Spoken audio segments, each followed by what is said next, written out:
Lawmakers did not only eliminate that school's election in March, they also passed a bill to combine Idaho's presidential primary with the regular primary held in May. That move saw some opposition from Republican officials who say their party membership didn't get the chance to weigh in on it. Most of you are new. Some of you new folks, you weren't here when we went from a caucus to the closed primary. And it was quite a bit of work. And there was a lot of agreement between the legislature and the Idaho Republican Party. But the fact that the two folks that are sponsoring the bill on the House and the Senate side never reached out, at least to the chairwoman, to discuss this, the fact that I only spoke to the Secretary of State one occasion in regard to this bill, and I still would like to see us move the primary up even further. This is going to be the most exciting presidential primary in my lifetime. I don't know what the Democrat Party will do. I know what I will recommend the Republican Party do. Let's have a say in this. Let's get candidates to Idaho so that Idaho issues and Western issues are actually considered. Lawmakers ultimately passed the bill to move the presidential primary, but declined a bill that would have reincorporated certain steps of the process back into law.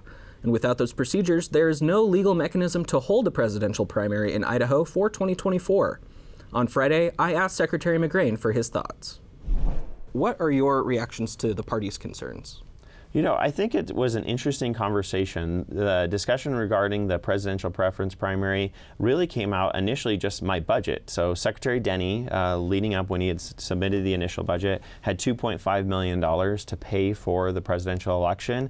And JFAC members and others started asking about the investment in that. And so it spurred a conversation about, should we still be holding the March primary? We had moved it up a few years ago, both to get more national attention, and other things. And, you know, there's debate in terms of how much participation we've seen from candidates. Donald Trump won both of the primaries that we've had here for the state in the Republican primary, but yes, still hasn't been to the state of Idaho. I talked to Chairwoman Moon as well as Chairwoman Nekachia early on in the process just to talk about what we were doing. I think for many people, and I heard this from Chairwoman Moon, is a desire to actually move Idaho's primary up even further, like if it could be in February. The legislature wasn't real keen on that idea. One of the other topics that came up was participation having two different primaries. One of the things we've seen is some drop off in the May state primary because voters are showing up to vote in March for president and they think they've already voted.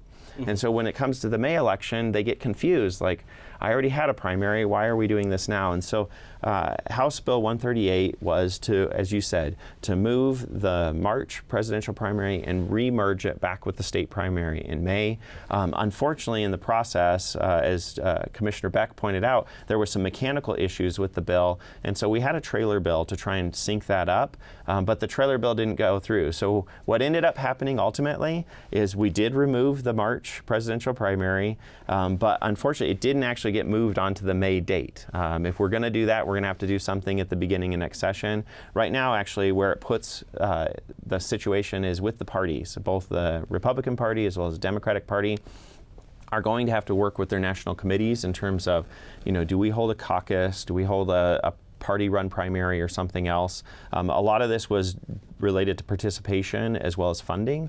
And so I think there's going to be more conversations. I had anticipated that trailer bill going through and us all voting in May. I think that's what most legislators thought that they were voting on at that point in time. So I know we'll have more conversations during this year, but we do have a presidential election coming up. You know, certainly in our office, 2024 is very square in our vision in terms of getting ready.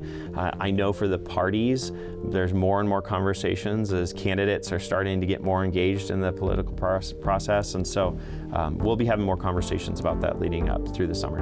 All right, and us at Idaho Reports will keep an eye on that as well as things start to heat up over the summer. Secretary of State Phil McGrain, thank you so much for joining us today. Yeah, it was great to be with you, Logan.